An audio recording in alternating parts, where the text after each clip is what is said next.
వాస్తవానికి కులగణన అంశం అనేది కాంగ్రెస్ అంశం కాదు, ఈ ప్రొఫెసర్ల అంశం.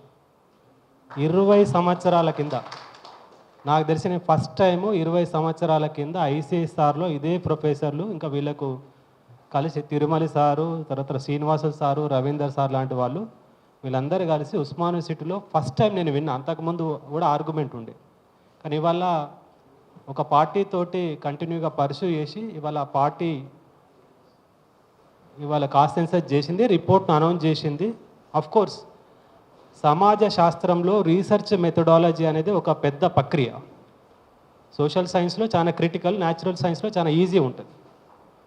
ఎందుకంటే సోషల్ సైన్స్లో అరౌండ్ 30 మెథడ్స్ ఉన్నాయి, న్యాచురల్ సైన్స్లో ఓన్లీ 4 మెథడ్స్ ఉన్నాయి. అయితే రియాలిటీ ఎలా ఉంటుందంటే న్యాచురల్ సైన్స్ రియాలిటీ అంతా కూడా 99%, 100% రియాలిటీని వాళ్ళు క్లెయిమ్ చేయడానికి లేదు. సోషల్ సైన్స్లో రియాలిటీ 95%, 5% ఎర్రర్ ఎప్పటికీ ఉంటుంది. అది ఇంత పర్ఫెక్ట్గా చేసిన ఈ ప్రిన్సిపల్ రీసెర్చ్ మెథడాలజీలో ఉంది. ఇవాళ కాస్ట్ సెన్సస్ కనుక అప్లై చేస్తే ఖచ్చితంగా 5% ఎర్రర్ అనేది ఉంది, దెర్ ఇస్ నో డౌట్. కానీ అంత మాత్రాన దాన్ని మొత్తం కరెక్ట్ కాదనడం తప్పే అవుతుంది. ఇవాళ ఒక బేసిస్గా సామాజికంగా మనకి చాలా ఒక రెఫరెన్స్గా ఉండే రిపోర్టు, దీన్ని స్వాగతించాలి. మొన్న నేను సింహాద్రి సారు పేపర్ స్టేట్మెంట్ చూసినప్పుడు కూడా నేను సరైంది అనుకున్నా. నేను కూడా పర్సనల్గా లేకపోతే ఒక విద్యావేత్తగా ఈ రిపోర్ట్ను స్వాగతిస్తున్నా.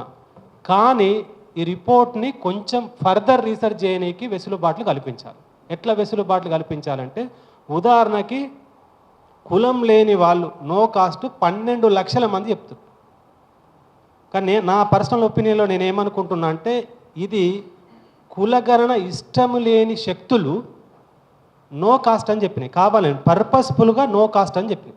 ఎందుకంటే దానికి క్రాస్ వెరిఫికేషన్గా నో రిలీజన్ని ఎగ్జామిన్ చేయండి. ఇప్పుడు నో కాస్ట్ అన్న వాళ్ళందరూ కూడా నో రిలీజన్ అంటే అది సైంటిఫిక్, కానీ అలా లేదు డాటా.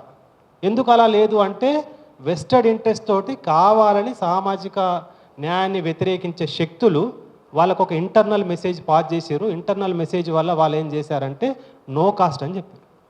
సో ఇలా కుట్ర కూడా ఉంది అందులో. అందులో ఎన్యూమరేటర్ ప్రాబ్లం కాదు, అది రెస్పాండెంట్ ప్రాబ్లం ఉంది. రెస్పాండెంట్ కావాలని అలా డెలిబరేట్గా చెప్పారు కాబట్టి ఇలాంటి ప్రాబ్లమ్స్ వచ్చినాయి. సో ఇప్పుడు మన ముందున్న ఛాలెంజ్ ఏంటంటే, మన ఐఏఎస్ఆర్ కూడా ఒక పూసల జర్నలిస్టుకు అద్భుతమైన ఇంటర్వ్యూ ఇచ్చింది కాస్ట్ సెన్సెస్ మీద.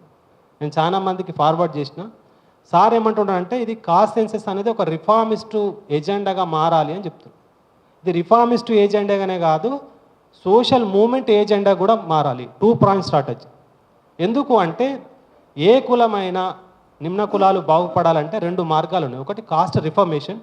అగ్ర కులాలు మన ముందట అద్భుతంగా చేసి వాళ్ళ రిఫర్మిస్ట్ ఉద్యమం చేసి చాలా అద్భుతంగా బాగుపడ్డ కులాలు ఉన్నాయి. అట్లే కుల ఉద్యమాలు చేసి కూడా బాగుపడ్డ కులాలు ఉన్నాయి. సో కాబట్టి ఇప్పుడు మార్జినలైజ్డ్ అయిన కులాలన్నీ ఏంటంటే, వాటిలలో ఉన్న ఇంటెలిజెన్స్ వర్గం కావచ్చు, లేకపోతే రాజకీయ నాయకులు కావచ్చు, లేకపోతే ఇంకా కొంత ఇన్ఫ్లుయెన్షియల్ లేకపోతే కమిట్మెంట్ ఉన్న వ్యక్తులు ఈ డాటాని ఫర్దర్ రీసెర్చ్ చేయడానికి ఉపయోగించాలి. అందుకనే గవర్నమెంట్ ఏం చేయాలంటే, ఈ డాటాని యూనివర్సిటీలకు ట్రాన్స్ఫర్ చేసి కాస్ట్ స్పెసిఫిక్గా కొన్ని కేస్ స్టడీలు చేయాలి. ఇప్పుడు ఉదాహరణకి ఒక ముదిరాజు కులం ఉందనుకోండి, ముదిరాజు కులం మెటా డాటా ఏం చెప్తుంది, సో అండ్ ఇప్పుడు కంపోజిట్ బ్యాక్వర్డ్ ఇండెక్స్లో వేరియస్ ప్లేస్లో ఒక్కొక్క పారామీటర్లో ఒక్కొక్క ప్లేస్లో లొకేట్ అయింది.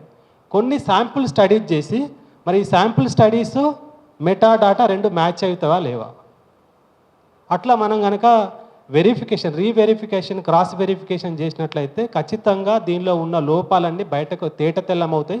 అవి కరెక్ట్ అయ్యే అవకాశం కూడా ఉంటుంది. సో కాబట్టి నేను ఐఏఎస్ఆర్ని ఎందుకంటే నాలో కమిటీలో మెంబర్గా వైస్ చైర్మన్గా ఉన్నారు.